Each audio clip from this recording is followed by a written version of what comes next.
était un seigneur qui à son roi était entièrement dévoué. Il avait pour épouse une magnifique femme, dont tous les hommes louaient la beauté. Cette femme mit au monde une fille qui combla le seigneur de bonheur, jusqu'au jour maudit où le roi eut pour l'épouse du seigneur un énorme coup de cœur. Mais elle se refusa à lui, elle l'implorait. N'était-elle pas mariée à son plus fidèle sujet?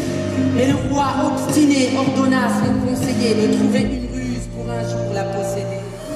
Un enfant qui a vu ce qu'il n'aurait jamais dû, qui a ainsi perdu son insouciance.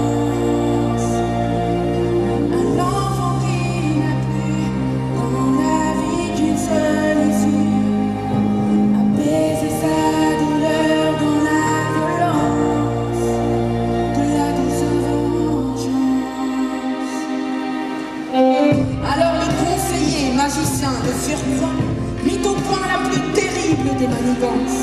Un soir que le seigneur partit au combat, le magicien donna au roi son apparence.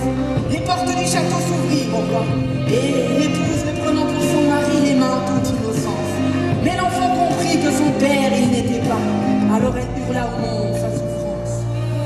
Un enfant qui a vu ce qu'il n'aurait jamais dû, qui a ainsi perdu son insouciance.